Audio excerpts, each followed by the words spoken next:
Ron and Brian podcast. Get ready to fill your ears with the latest news, politics, current events, and whatever else we feel like talking about this week. And now, your hosts, Ron and Brian. All right. Good evening, everybody. It is Sunday night. It is 8 o'clock, and it is time once again for the Ron and Brian podcast. Here we are celebrating episode 271. Brian, how the hell are you, my friend? I'm doing great. It is Sunday. Been looking forward to this moment all weekend long. Everyone sits there and says Sunday nights is just a depressing time. I think I'm very fortunate in that my Sunday nights I get to spend with you. No, well, thank you, my friend. That's very nice. Hold on. Yes. How are you doing, Ron? I'm not gonna lie. I'm a little buzzed right now. Did a little day drinking today. Friend of the podcast, John Jardy, celebrating his birthday tomorrow. So a group of us got together, went to an arts festival nearby, and then went to a local restaurant to have a little food, some drinks, exchange gifts. Just a good time, a good group of people. Sounds like an amazing time. Listen, I'm sorry you weren't able to make it, but it was we missed you. Your absence was very obvious in the room. But yeah, I'll be drunk by after dark. So I think Good. that is where we are at right now. There's only one way. There's only one way, Ron, that will make you drunker. What's that? To keep drinking. Oh, you mean like with drink of the week? Drink of the week. Na zdrowie. Salud. Drink of the week. Plancha. Pause. Drink of the week. Drink of the week. Drink of the week. Drink Just of the real week. quick, I don't know if you can hear that, but the skies just opened up here in Elkins Park. Just a deluge of rain hitting the office now. And we are not afraid. Back in the early aughts, when we were on episode 482.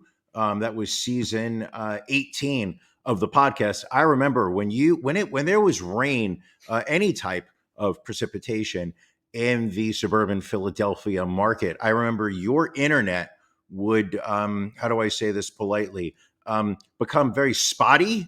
Sketchy. And there were times where we would have to reschedule the podcast, or we were not able to do it because you would lose internet. But now it's nice to know that with all the taxpayer funds that are being sent to the state of Pennsylvania to help support all those in need in Kensington, that a nice little side effort with all that money was to improve the electrical lines in Elkins Park, Pennsylvania. Listen, I think special thanks needs to go out to President Joe Biden for signing the Infrastructure Act, which I believe was directly responsible for the reinforcement of the internet and electrical lines here at Ron and Brian Central here in Elkins Park. Makes me happy. Ron? Yes. What are you drinking? So this week, we're going to mix it up. We're going to have me start. Love it. Love that journey for us. So coming out of, where is this brewery? Out of Munster, Indiana, a little something from Three Floyds Brewing. It's all about the spooky season now, Brian. And this is Zombie Dust. This is an American pale ale, and according to beerandbrewing.com, hops present complex fruit notes with a little more citrus character. The onion notes are there too, but not overpowering, and provide depth and contrast. Drinks super clean, and malt and hops are in balance. Juicy hops flavor up front, reminiscent of grapefruit and pine, along with tropical fruit notes and an appropriate level of bitterness. Finishes dry and clean, clocking in at a solid 6.2% ABV. Has a nice tan body to it, I guess you would say. That is a golden hue. Let's see how it drinks, Brian. All right. The man is taking a sip. Let's see what he says. That is a very good beer. Oh, he's going in for sip number 2. I would agree with him. It is very dry, very clean. I'm not getting the fruit notes that they're mentioning right off the bat. But again, I've had a few beers at this point. I'm getting the onion notes. I get that, but it's not unusual. Like it's a good tasting beer. So color me a fan of Zombie Dose. Yes, Billy, I did say onion notes. So it's basically blackberry, peach, fresh blueberry, mango, and pineapple balanced against light onion notes and an almost white wine character. Very tasty, though. Very tasty. Brian, what are you Yes. drinking this week? Listen, when I made the trek over the Hudson, heading west, just like our forefathers back during colonial times, I was nervous about whether the how the reception was going to be. Things have been said on this podcast about the great Garden State, the state of New Jersey.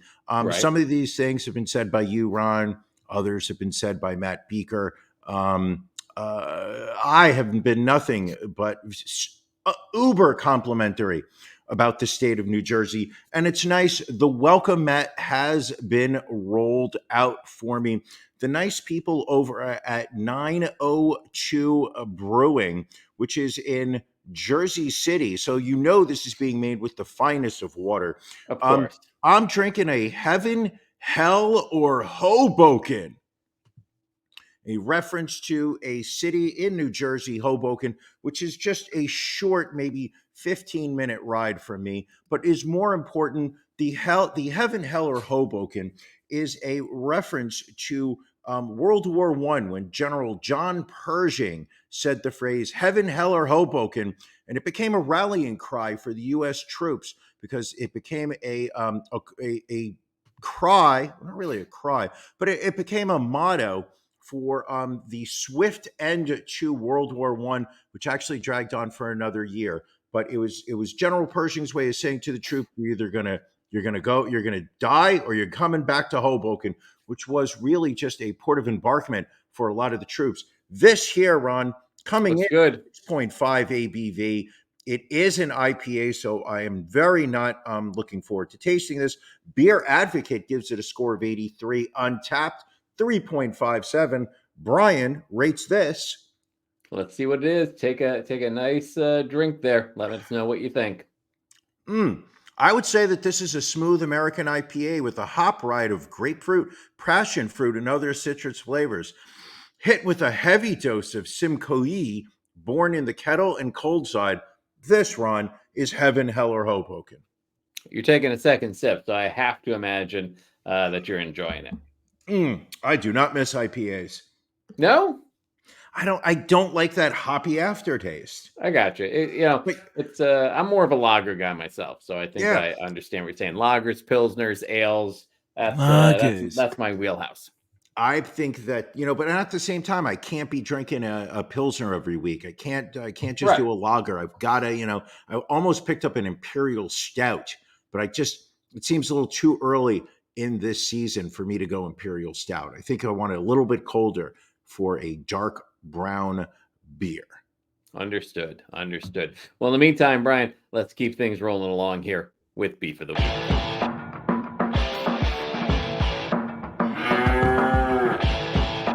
Ron and Brian's Beef of the Week.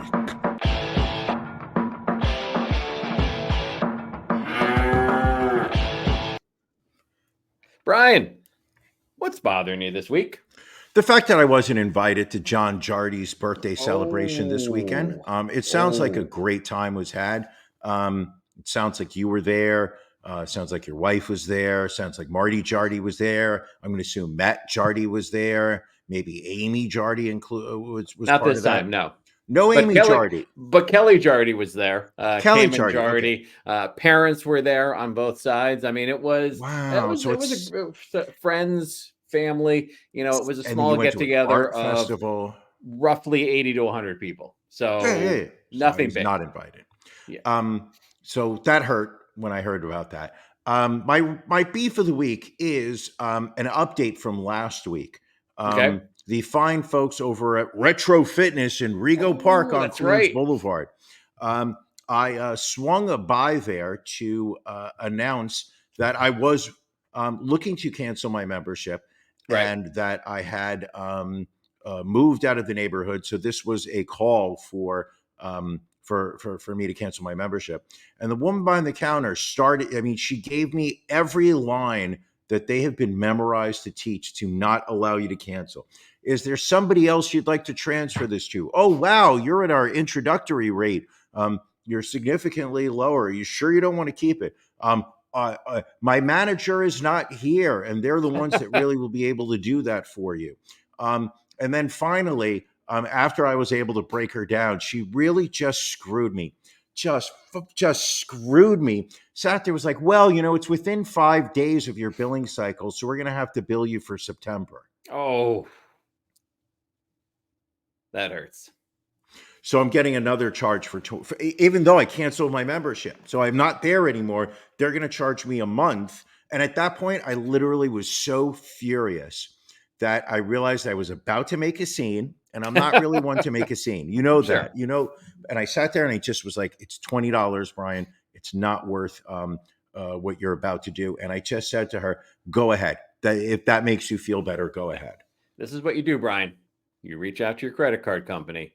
You open up a dispute on that charge. Say, I physically went to this location and spoke with such and such and canceled my membership.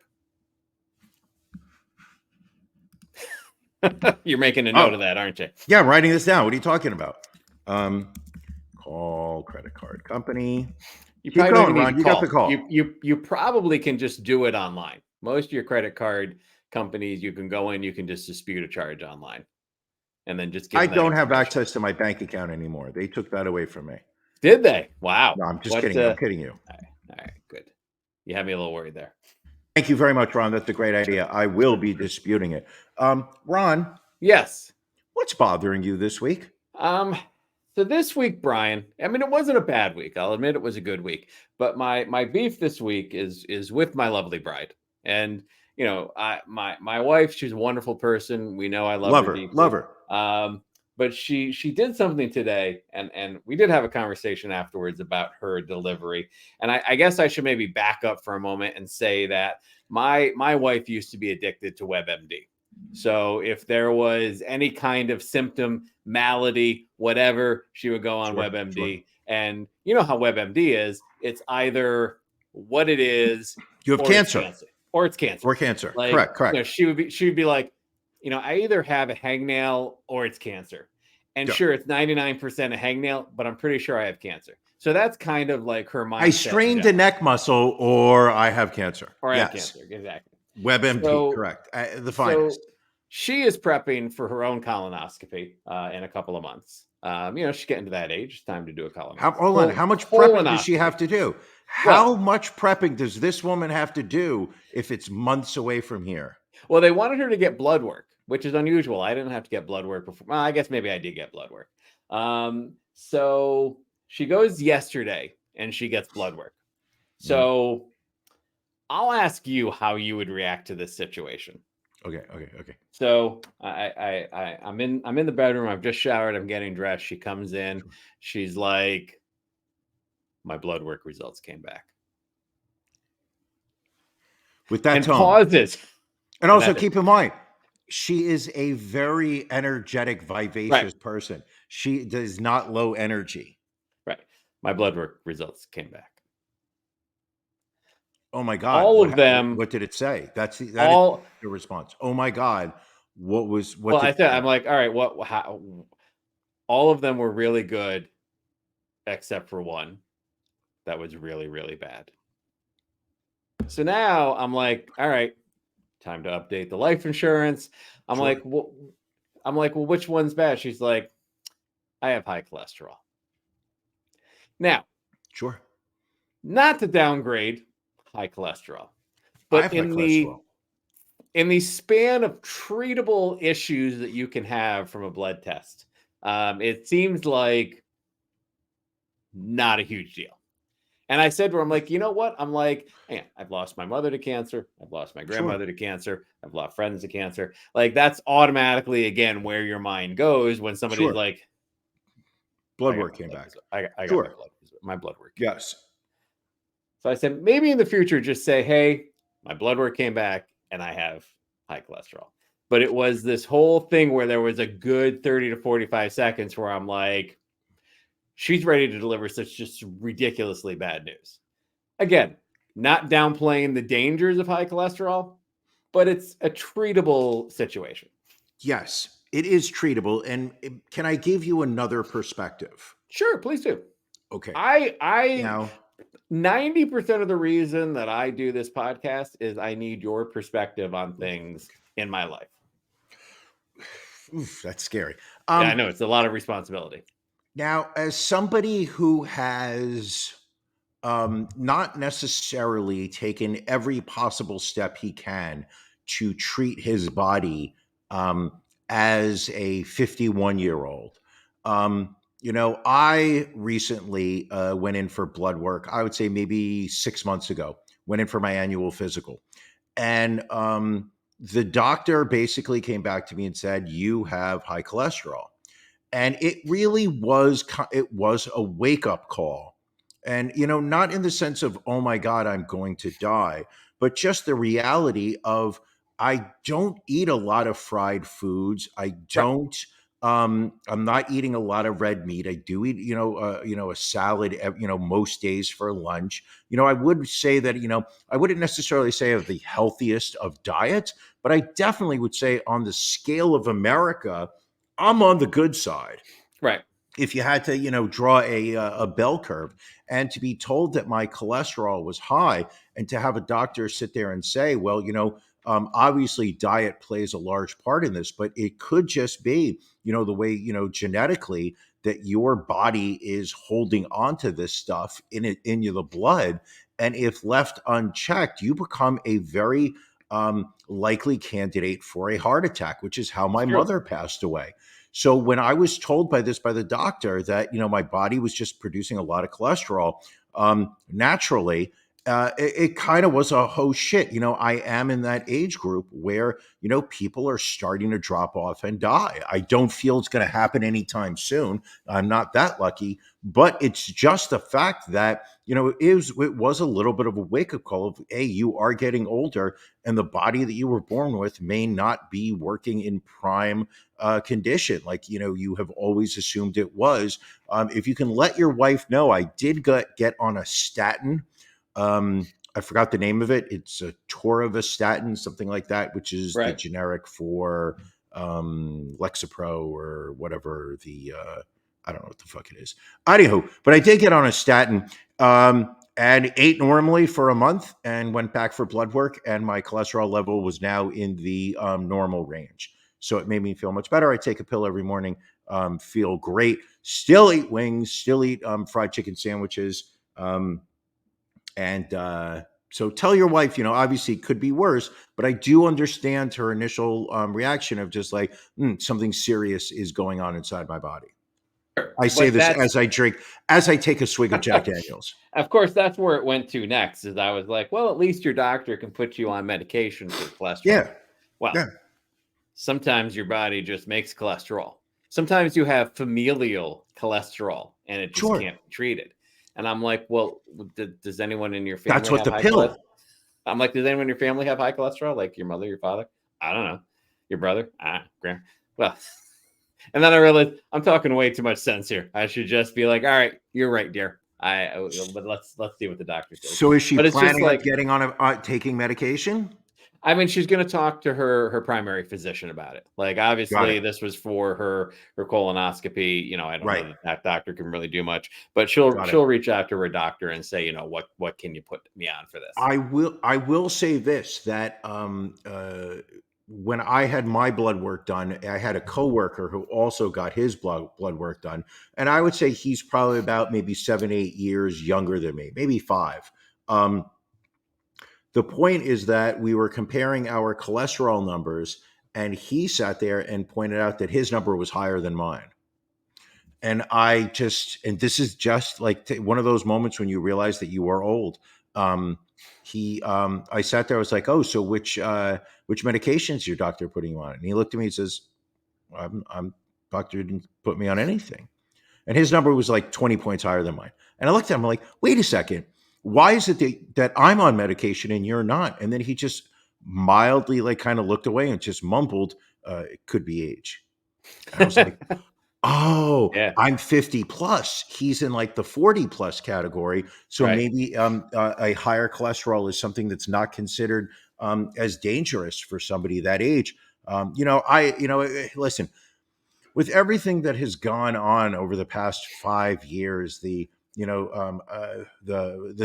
Fauci's, the masks, the vaccine. I just want to say I do listen to the science and I do trust the doctors. So I'm taking a statin every day.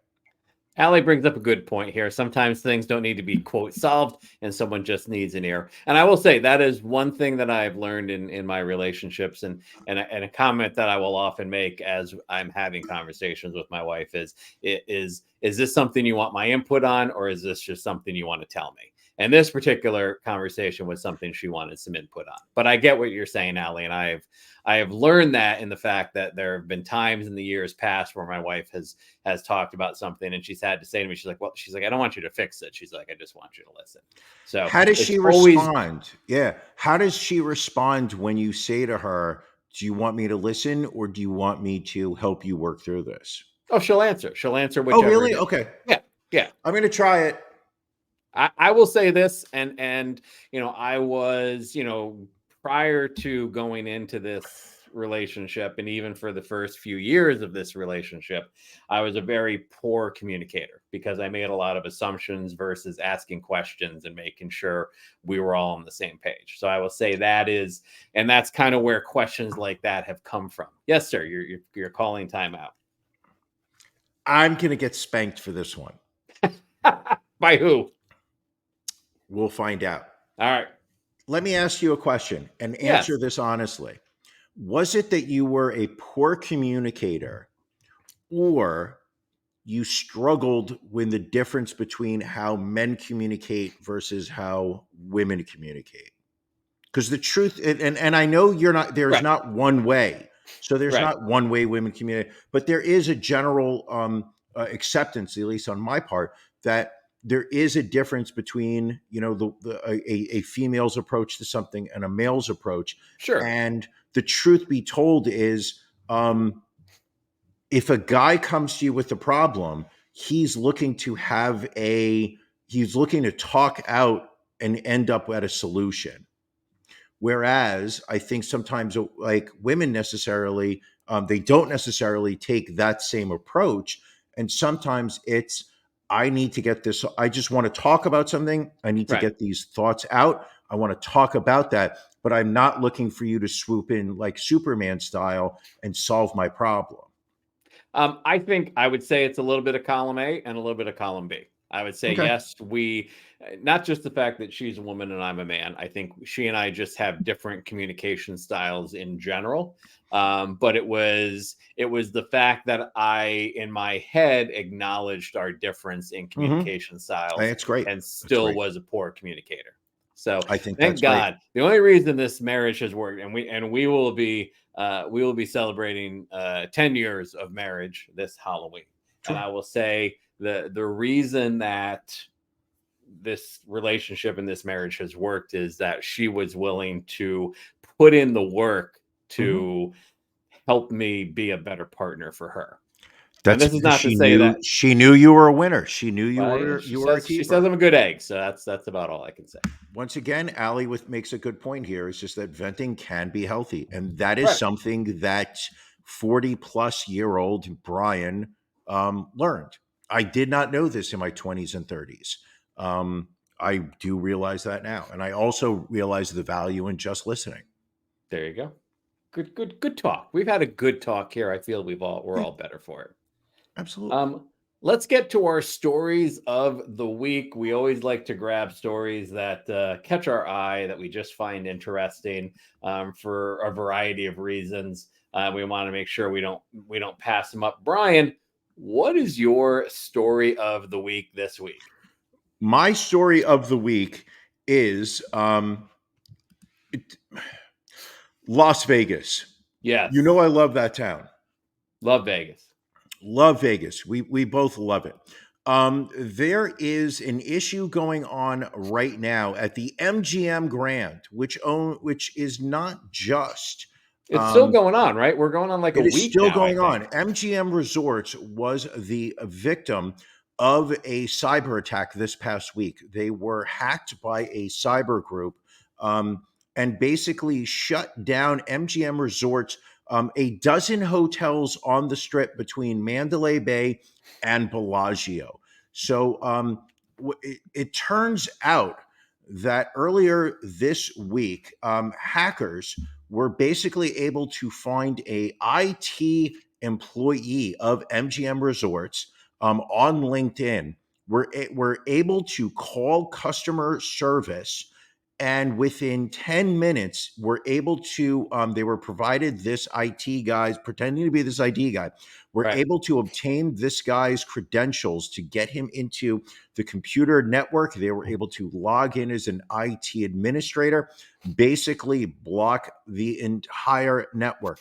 So at hotels like MGM Grand, the Bellagio, Circus, Hooters, the Luxor, also Excalibur, Mandalay Bay, if I haven't said it already.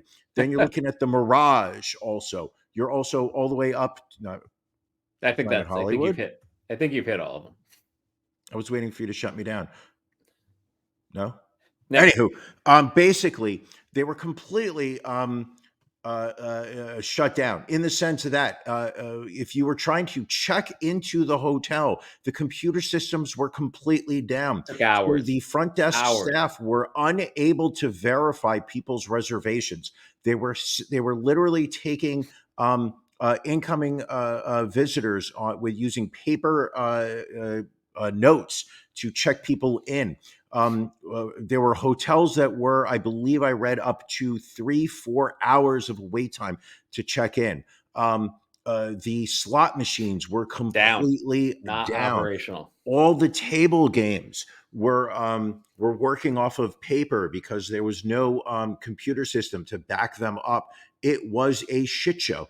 And from what the news has put out, this same group were able to go and they targeted and hit Caesars, which is a rival group in Las Vegas. Right. They hacked into Caesars and they said, "Listen, we want $15 million. Otherwise, we're going to shut every one of your hotels down." And Caesars sat there and said, "Here is your $15 million." Actually, they wanted $30 million. But Caesars only paid $15 million. They negotiated it down to $15 million, apparently. How do you negotiate with hackers who have been able to shut down your system? Genius. God bless Caesars. MGM apparently sat there when they were contacted by the hackers.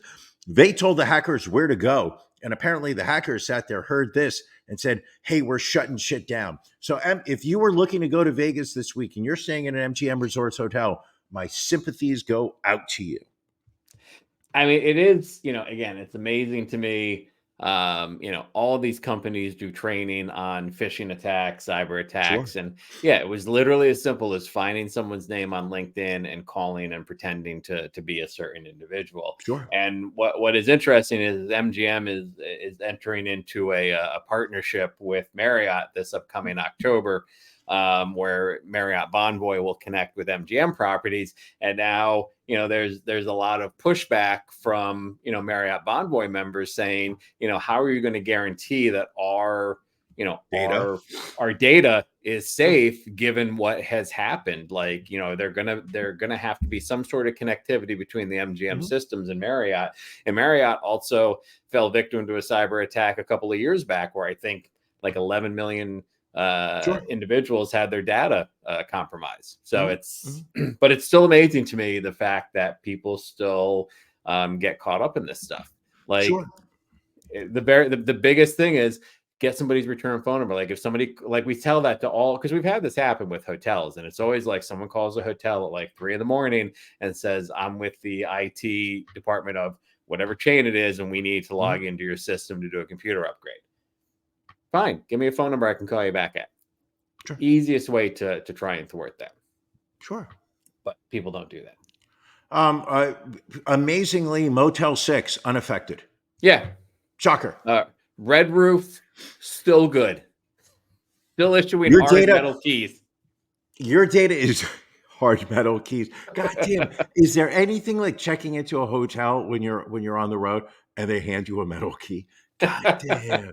And it's like you just feel like you're at the Bates Motel. You mean like you're just like, oh yeah, we're not escaping here alive. I am not taking a shower here. I remember. Ron, hold on, real quick with the hard key thing. Back in like 1996, we're going back a long ways now. Sure. Me and a buddy of mine that I worked with, we went to Cancun for a vacation, and the hotel we stayed at was literally a hard key and one key. And so like I remember we got separated because we were drinking one night, and I got home, I had the key, but like I literally had to like, because the door automatically locked when you closed it. Like when I went to bed, I literally had to leave the door cracked open because I had the only hard key, and there was like not another one in the hotel.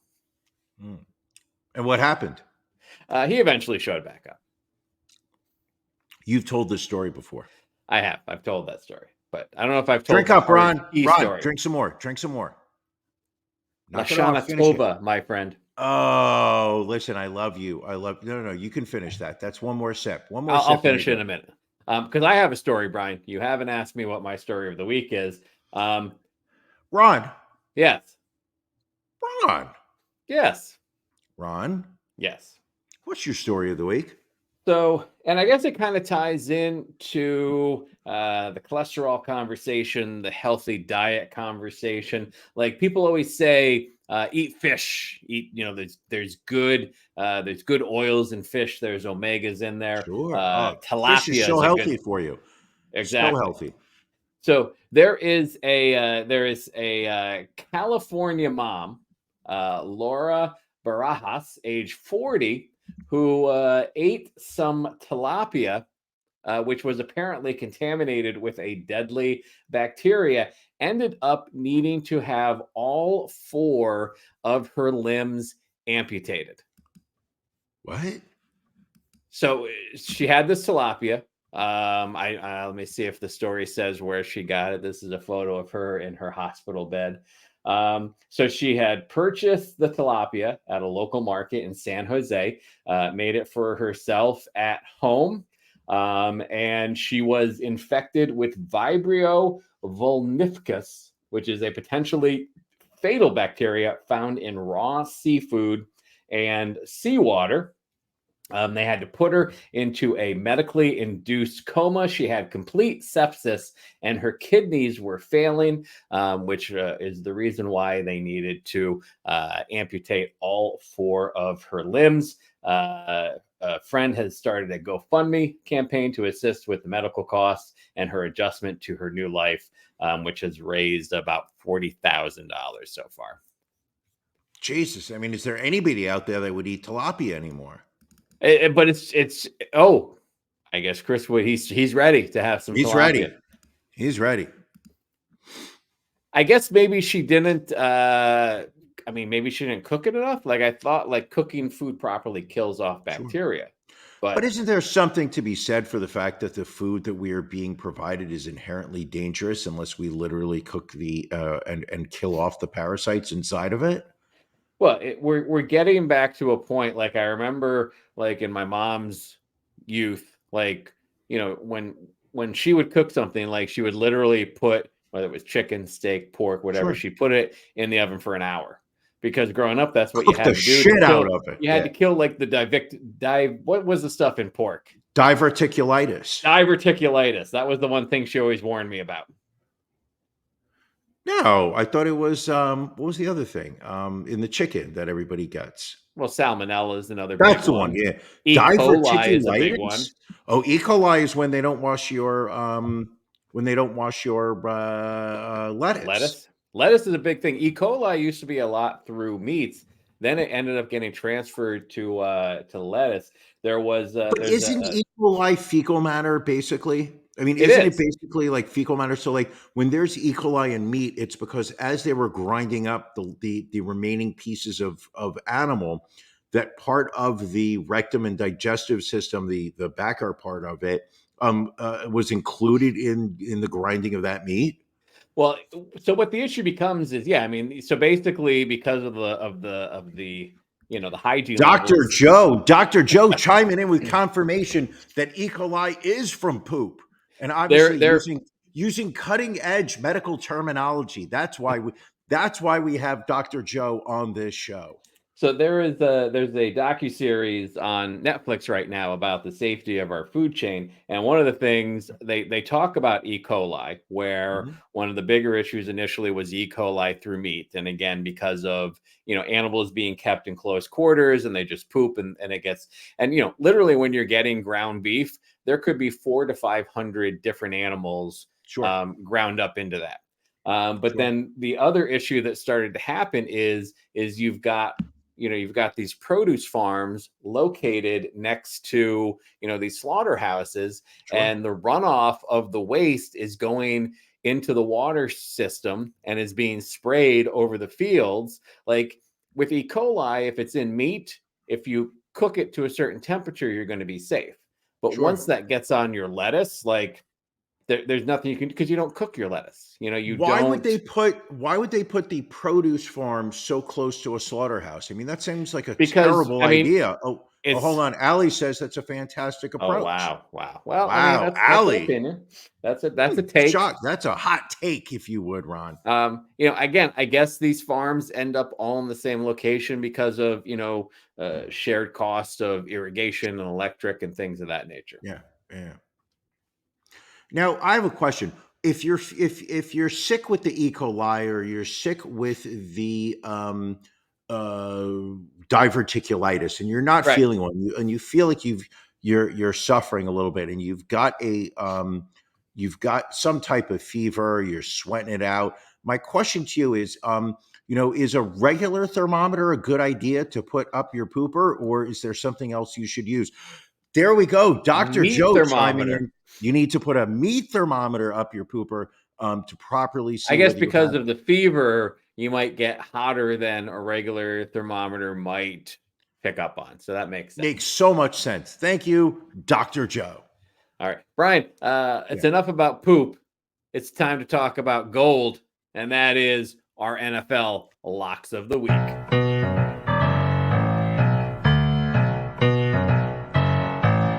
Locks. Brian, No. Don't you dare. Don't you dare sit there and try to divert attention from the genius that is Ron. Do not okay. dare sit there and say, oh, no. Don't look at me. Look at the guy behind the green screen over. No. We are all about you, Ron, because you, listen, it's we call it a lock for a reason. Ron, a week ago you sat there and said that the Eagles laying 7 against the Vikings. You said, listen, I love my local Eagles. I love this football team. They're going to win, but I don't think that they are worth 7 points against the Vikings. Eagles win by 6. You called it correctly. Vikings covering that game also. You said Browns +1 at the Steelers, but then you also hinted Steelers -1 against the Browns. You left us lingering for much of the episode last week before announcing which side you were going for. And hot damn, were you correct again. Ron, you went 2-0 for the second week of this season. You were 4-0. How are you doing it? Listen, as I often say, I call them like I see them, and thankfully, that's been the way it's worked so far.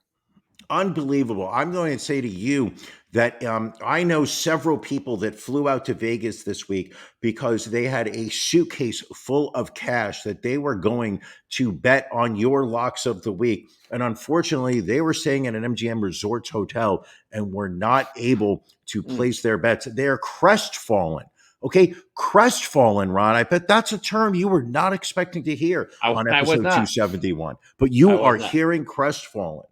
Well, kudos to you, Brian. I have to say, because you took a look at the Chiefs versus the Jaguars. The Chiefs coming off that loss in Week 1. You said, you know what, Travis Kelce is going to leave Taylor Swift at home. He's going to get back to the field. He's going to find that blank space on the field, and he's going to score. And sure enough, he did. Kansas City -3, and they ended up winning by 8. And as you often say, you will not go poor betting against the New York Jets. You took Never. Dallas -3 against the Jets. It was a blowout. Cowboys 30, Jets 10. So you improved to 4-0 on the season. I mean, kudos to you, my friend. How do you do it is the Listen, question. these are easy games. This season starts off, the matchups are obvious. It's later on in the season as teams are starting to excel or disappoint. That's when it starts to become a little bit harder. Ron, who do you have for week 3?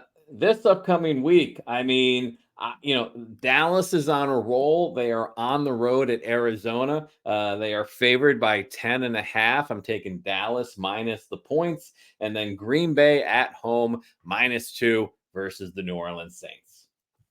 Ron, I hate the Jets. I think they are absolutely terrible. This is listen, with Aaron Rodgers suffering his meniscus tear in his right knee earlier this week during week 1, quarter 1. I just think, put the bank on the Patriots -3 against the Jets. Also, Seattle Seahawks are due for a strong game. They're playing the Carolina Panthers, laying 4.5. You lay those points. So Patriots -3, Seahawks -4.5. That's my lock of the week. All right. Speaking of wagers, Brian, DraftKings caught some flack earlier this week with an interesting parlay they made available to people. It's up on the screen here. It was called the Never Forget Parlay. It said, bet these New York teams to win tonight on 9/11. You were picking New York Mets to win versus Arizona, the Yankees to win at Boston, and the New York Jets to win versus Buffalo. About 1,000 people bet on this parlay prior to it being taken down amidst talk that it was somewhat insensitive. So what's your take on this, Brian? Is a 9/11 parlay a bad move, or what do you think? As a proud New Jersey resident, I think, listen, New Jersey was hit so heavily on 9/11. Obviously, the towers went down in Lower Manhattan, but the people that were in those buildings were predominantly from New Jersey. The higher up in that building that you went, the percentage of New Jerseyans increased. This is statistics based on William Esquire, a local lawyer from Dumont, New Jersey, who does a lot of the statistician for the show. Anyway, I don't think this is offensive whatsoever. Okay. I heard a rumor that that DraftKings was putting together a parlay where it was European soccer teams on one day, and it was the Crystal Knock Again parlay, where it was the Auschwitz gallbladders to win game 1, and then the Dachau Dachshunds to win the second leg of that parlay. Brian, you joke around, Brian, but Matt did some research and found some actual parlays that DraftKings has apparently been contemplating. And first off, Matt, kudos to you. Matt is celebrating 30 minutes of sobriety today, so we have some kudos. But he was able. But yet the crowd does not seem to be cheering for him. Oh, there it is. Okay. So Matt has an inside track at DraftKings, and apparently found out some parlays that were on the whiteboard at DraftKings, which I guess maybe they will or won't move forward with. They had the R. Bud Dwyer parlay. If you remember R. Bud Dwyer, he was the 30th state treasurer from the state of Pennsylvania until he took his own life during a televised live press conference. Apparently, that parlay involved the Washington Wizards, who were formerly the Bullets, the Houston Astros, who were formerly the Colt 45s, and then they even went with high school sports with the Winchester Falcons. Really seemed to be in poor taste there. They also This was the R. Bud Dwyer parlay. This was the R. Bud Dwyer parlay. They also had the Trail of Tears parlay, which combined betting for the Atlanta Braves, the Kansas City Chiefs, and the Chicago Blackhawks. Okay. And this last one just really seems offensive. The Potato Famine parlay, which is Notre Dame, the Boston Celtics, and London Irish Rugby. Just very tone deaf. If there's anything, Ron, we can all agree that it is so difficult betting rugby. Nobody understands the rules, and every now and then the referees just, they tack on some extra points on the board. It's so difficult. I don't even think some of those sports, I don't think some of those seasons even overlap. So I guess maybe some of those parlays would be stretched out longer than just a day or a week, but just very insensitive. Listen, you call it insensitive. I say that the DraftKings crew, they are creative. I mean, I guess that's another way to look at it. Brian, what do you want to get to next? We've got about. I have actually. There's minutes. something. We've got a lot of stories, but before we do that, I'd like to ask you a question. Yes, sir. What's that? What are you watching? So still watching. What was that show on Apple TV? Invasion. Still good. Still enjoying the second season. How do you compare that to Silo? Again, I think it's as good as Silo. Okay, thank you. All right, sorry, keep going. But watching the new documentary Wrestlers on Netflix this week, dealing with Ohio Valley Wrestling. I think I've watched 4 German porn. Yeah, always German porn. But Wrestlers, I think I've watched 4 episodes so far. I'm in the middle of episode 4 as well. What's your take on it so far? Listen, it is the behind the scenes story of the Ohio Valley Wrestling Organization. Is that what it's called? It's just Ohio Valley Wrestling. Right. But it is the organization. So basically it is run by a former WWE wrestler by the name of Al Snow, who I remembered by name. Did not remember him for his bit, which was that he walked around with a mannequin head. I don't remember that, and probably would have thought it was incredibly stupid. But it is, he is trying to run this independent league out of Ohio, and right. It is, obviously it is. He is struggling on the financial side, so he brings in 2 money guys.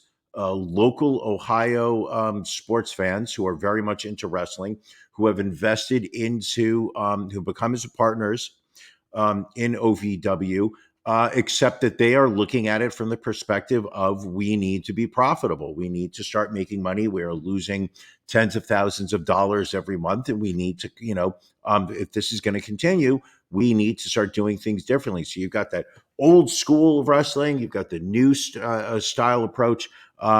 It's interesting. I will say this. I believe that after 3 episodes, I will be watching the remainder by myself. I do not believe that I will have a female perspective next to me while I'm watching this. But, sometimes I think the same thing's happening here as well. Much like wrestling, sometimes people tap out. Right. Also, I watched a documentary from 2022 on Netflix called Harley and Katja. It is about Australian figure skater Harley Windsor and his partner, Russian skater Katja Alexandrovskaya. who apparently, achieved some success as a pairs duo in 2018, 2019. And then things started to spiral downhill. I don't want to ruin anything for you, but a very, very sad ending to that. Well, wait a second. Isn't she the one that committed suicide 5 months after they dissolved their partnership? Well, yes, I guess if you want to ruin it for people, yes. Sorry, I just Googled that. I didn't actually. I don't know the story whatsoever. You know what I watched this. I'm 3 episodes in, and you're gonna chuckle because Okay. not every what are you watching needs to be something that just came out. I Okay. just started watching Band of Brothers. I saw that is on Netflix. It How is just that? came out on Netflix. It's been available on HBO Max, HBO Plus Max show. I mean, it's not World, surprising because you have often talked about how big a fan of David Schwimmer you are, going he's back to terrible. his Friends days. It's so funny you say that. First off, highly enjoying it. I think we watched 2 episodes of it yesterday. We'll try and watch some more episodes this week. I will say this: Schwimmer is heavily featured in episode 1. I do not know if he's featured in other episodes. I will say this: there are several people on the cast here. One of the main characters from Billions, don't know the guy's name. He's apparently British, but I always thought of him as the guy from Homeland. He's great in it. Ron Livingston from Office Space. Oh is in it. yeah, yep. So good in this one. But there's also a lot of secondary characters that you recognize and whatnot. Schwimmer plays a lieutenant who's overseeing a group and is kind of an asshole. And also incompetent. So that's usually a combination that you're not really Dangerous, you can't man. really rock. Yeah. The problem is that even though I've seen the guy from Billions multiple times, I've seen Ron Livingston multiple times. When they're on screen, they are the character. Sure. And I'm following the character. When Schwimmer walks on stage, I'm expecting somebody to offer him a cup of coffee and sit there and be like, Phoebe. Now keep in mind, I don't really know Friends, so I'm going to struggle with the reference. But it's like I can't look at him as anything other than David Schwimmer from Friends, who's now acting in this role. He's the only character in this whole series that I'm struggling to be able to see as the character and not the actor. And that's usually, obviously, he's been typecast, famously known for that role. Unfortunately, it makes it very difficult to see him doing something other than that. There was one thing. There was one other thing I saw him do. German porn. Well, that makes sense. You know what else I've been watching, Brian? I have been watching video of Lauren Boerbert and her male friend groping each other in the audience at a performance of Beetlejuice at the Denver Performing Arts Center. I know you've been salivating, waiting to talk about this story. Listen, okay. It is one of the paradigms that exists in politics today, which is that Republicans, conservatives, especially far right members of that political party, have absolutely slid into the role of the morality police in America. Defining themselves as living this pure existence, this pure life that allows them, that enables them to identify acceptable and unacceptable behavior that is going on in society as a whole, and reclaiming that the behavior that they dictate is acceptable needs to be enforced by American law. An example of this is the crushing legislation that has come out in a majority of Republican states against abortion of late. The enforcement and passing of legislation that allows for church prayer in public schools, in courthouses and whatnot. And you've got all these conservative politicians who are sitting there saying that we are the example of how to behave. And if you do not behave the way we do, we will cast you down as the lowest of the low. And then you get examples. You see you see some signs into how these people live, and you realize, oh, wait a second, you are no better. How many Republican congressmen have we seen that get called out by former mistresses of theirs for having paid for abortions? Right. How many Republican congressmen have we found having affairs with younger staff members and whatnot? Now we've got this 39-year-old, I believe she's 39-year-old, grandmother to be, No, she's Lauren already a Boebert. grandmother. She already is a grandmother? I didn't realize Yes. that it already happened. She did, Anywho, yes. but she is what we call a Tea Party far right nut job, correct? I mean, I think that'd be a fair statement. I mean, she is one of the brasser members of the House of Representatives. How she got elected, she had very little qualifications. Her husband ran a gun-themed restaurant, Shooter's Bar and Grill, before he was arrested for taking his penis out and showing it to underage girls at a local bowling alley. Somehow she still claims, oh, but he's a good man. Well, that was until their divorce. Sure. Anyway, but she decides this week she is going to go to the Denver Performing Arts Center's showing of Beetlejuice. Beetlejuice. And it gets bad, Ron. Well, because initially it was a case of, they said that, she was kicked out because of she was vaping, she was talking, laughing, singing, taking photos. Like initially that was the angle that was being given. Yes. Ron, Yes. the vaping, no, she would never vape. It was the heavy smoke that was part of the stage production. That was what people thought she was vaping, but that was not vapor coming out of her lungs. That was the smoke from the stage, right? But then video that was released by the Performing Arts Center of the audience clearly showed her and her partner groping each other. He was looked like he was groping her chest. You can say it, Ron. He had his entire right hand was reached over, grabbing her right breast, squeezing like it was a grapefruit.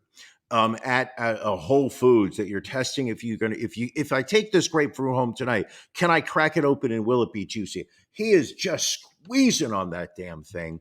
And what's listen, great, we don't kink shame here. Like we are fine if that is the kind of activity you'd like to participate in. But you're in an audience of people. You're in an audience with children. It's if you're going to complain about the drag queens being in schools and libraries and whatnot, and then you can't conduct yourself in an appropriate manner in an audience in public, it's problematic to say the least. Sure. And also keep in mind, the video also shows her putting her hand over his crotch. Yes. And grabbing. Her hand reaches over and grabs his and moves it over closer to her breast area. And also the video. And let's be brutally honest, the organizers of this theater, God bless them for throwing her out after she got into an argument with a pregnant woman that was sitting behind her, who asked her to please stop vaping.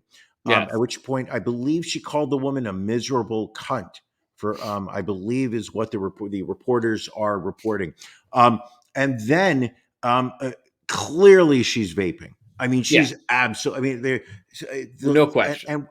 And what just truly just runs home over the course of this past week is the various announcements of denials and lies that were coming out of her and her camp as to what her behavior was during this. And then the theater sat there and just put out the video where, right. I mean, no offense, they were zoomed in on her. I mean, this is just clear video. No offense. Also, this is the last time that I go into a public theater and start groping my lady. I will not be doing this ever again, because now I realize I'm on video. Well, and when she finally owns up to some of the behavior that is, but then Today blames she it, owned up to it. Today she owned up to it. but blames it on A, her eccentric personality, and B, Hey, I'm a little crazy. I'm a but little also blames wacky, it so on I the get to do stress whatever I of her want. divorce. Brian, as we've mentioned often on this this podcast, you've been divorced twice. I have never seen you post divorce go to a Broadway show and grow up your partner. No, not at all. That's because I was not kicked out. I was able to get away with it without anybody looking. Speaking of politics, we say a very sad adieu to Mitt Romney, who announced this past week that he will not be running for re-election in 2024.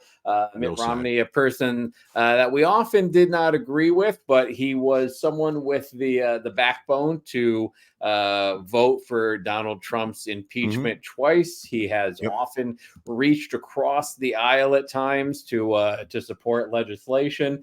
So not a completely horrible person. And someone who I think will somewhat be missed from his level of maturity on the political spectrum.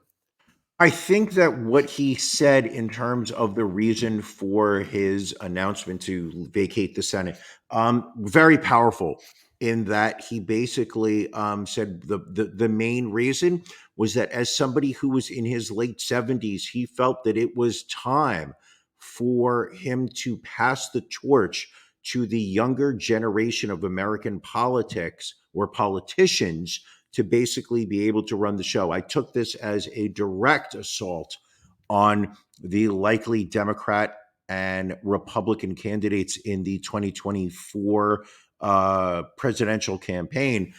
Joe Biden, who I believe is in his late 80s, and Donald Trump, who is coming up on his early 90s.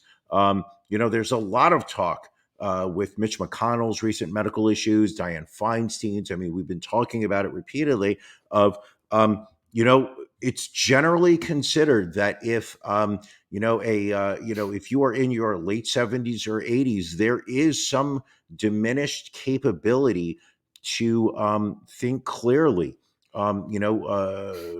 See, elderly people are questioned a little bit in terms of their driving abilities and whatnot. And yet they are running our government. I think it's one of the things that, the desire to hold on to power once you have been provided a taste of it. Speaking of a taste, I mean, Chris Saletti still keep harping on the German porn. Give it a break, my friend. Dominic, I mean, what does he want a taste of? Yeah, makes sense. But it is just literally this ongoing thing of, how old is too old to be running this country? And you've got people who have been in power for 20 years or so, and they want to hold that power until they die. Unfortunately, this is a country not of dictatorships. This is a country of a representative government. And we, the people, continue to vote for the incumbents who are getting older and older every election cycle. And yet we blame the political parties because this is who they're providing us with. Right. This is what we have to choose from. One story we didn't get a chance to get to last week, but we wanted to make sure we caught up on this week, involves MSU football coach Mel Tucker. He was suspended last Sunday without pay due to sexual assault allegations that were made against him. A couple of years ago, he started working with an individual by the name of Brenda Tracy. She is a rape survivor. 25 years ago, she was raped by 4 men, 2 Oregon State University football players, a junior college player, and a high school recruit. He had connected with her to work with his team to educate the players about sexual violence. Over 8 months, they developed a professional relationship centered around her advocacy. Tucker had invited her to campus 3 times, twice to speak to his players and once to be recognized as an honorary captain at the team's spring football game. But apparently during a phone call on April 28th of 2022, Tracy says that in a complaint, on a phone call, Tucker made sexual comments about her and also masturbated on the phone call. Question. How did she know that he was masturbating? Like, was he telling her? Apparently so. Ugh.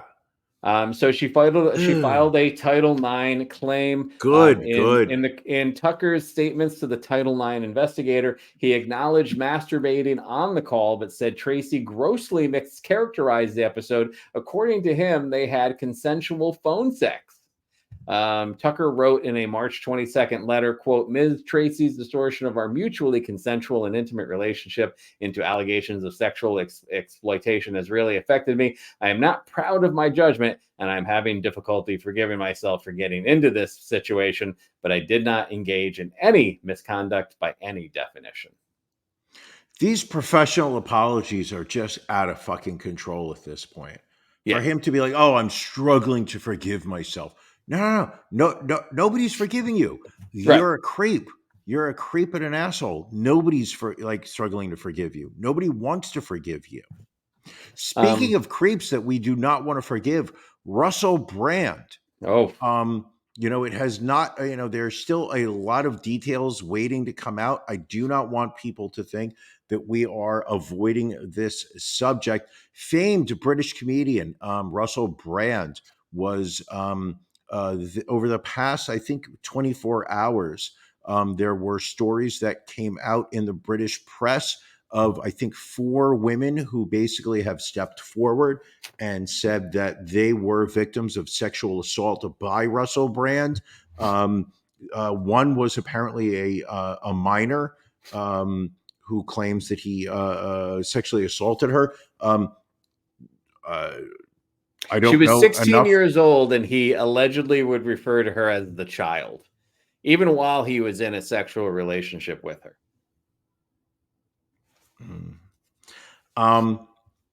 If we could cancel him, I would be fine.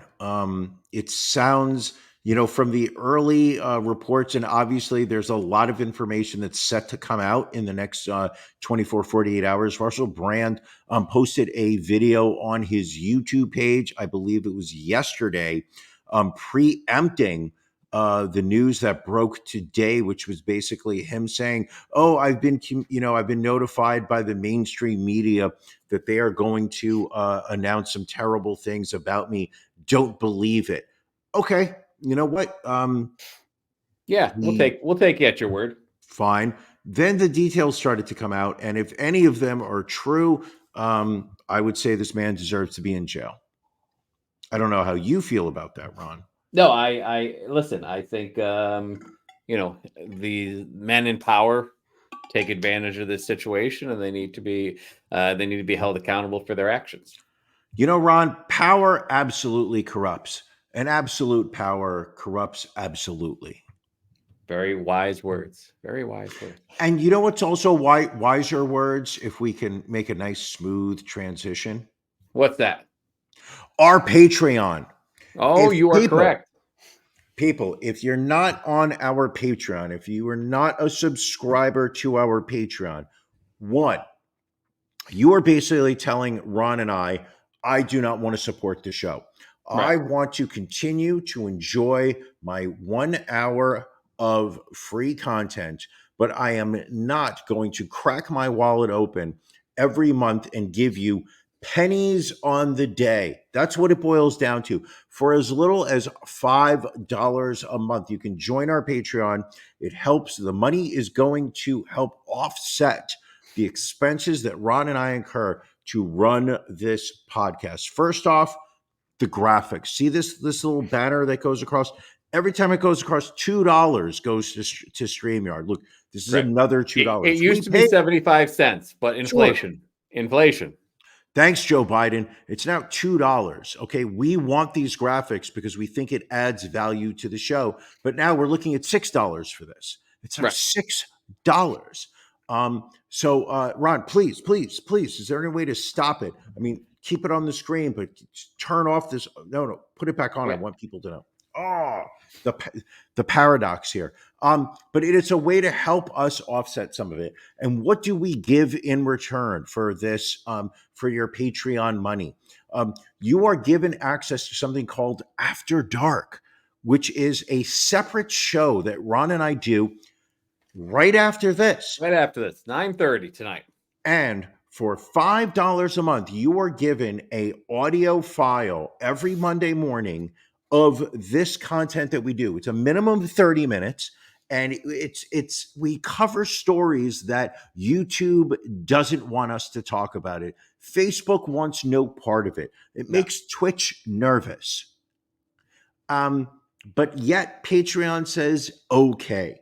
So we do a minimum of 30 minutes of After Dark for $10 a month, still less than the price of a cup of coffee. For those people who like their mocha blast frappuccinos.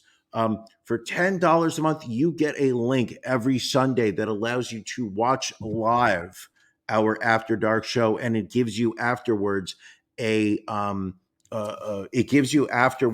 video file that you can watch. Here, Mr. Saletti once again comes in with the question, does Patreon equal a hand job? If so, he's in.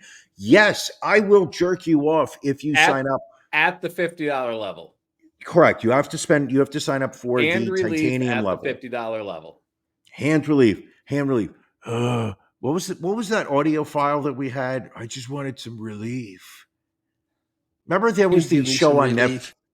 Can you get me some relief? The guy who let his daughter, the guy that let his daughter get kidnapped and then had his neighbor jerk him off all the time. Oh, but more important, Brian, important than Patreon. We are now, folks, we are available on Cameo. If you if you go to cameo.com/Ron Bryan Podcast 8939 for just $10, we can record a video message for a friend, family member, loved one, what have you. We can wish them happy birthday. We can congratulate them on a graduation or an engagement or a wedding. We can give a pep talk, and we can guarantee you a message that will be unlike anything else you can get off of Cameo. I think, Brian, would you admit that this would be a real one-of-a-kind treat for people? Sure, I absolutely do. And the thing is, the bio that they chose, we didn't even type this up. They would not even take any text from us. It says, get a cameo from two of the greatest podcasters on the planet. We guarantee an experience that your friends and family will never forget. For as little as $10 a month, you can get a personalized message from us for a neighbor. Say your neighbor's dog is shitting in your yard and you don't know how to tell him. We will send a message. We will create a video basically telling your neighbor to go fuck off and their dog. But obviously, E. coli comes from poop. Say you are, you're a 17-year-old boy, you just got your girlfriend pregnant and you don't know how to tell your parents. You don't have to. We will do it for $10. Ron and I will we'll so you want to break up with a significant other, but you don't want to ghost them, but you don't know how to handle it yourself. So awkward. We'll do it. We'll do it. $10. Yes. A C note. Of course. Is $10 a C note? No, a C note's $100. $10 is a tenth of a C note. Isn't a $10 a Hamilton? Hamilton or a Hamilton 5. Just a Hamilton. I have no idea. Yeah, Hamilton. I think that's 10 or Benjamin's. No, Benjamin is the 100. I don't even remember. Anyway, we're on Cameo. Go to Cameo. We will leave a message. All right. We are absolutely happy to do so. All right, Brian, anything else? We've covered so much. We have to go get ready for the After Dark for our Patreon subscribers. We're good. I think we're solid. All right. Well, thank you, everyone, for joining us this week. Patreon folks, we'll see you in about 15 minutes. Everybody else, we will see you next week. Thank you for joining us on the Ron and Brian podcast. We're live each week on YouTube, Facebook, and Twitch. You can find prior episodes, links to our social media, and everything else Ron and Brian at ronandbrianpodcast.com. See you again next week.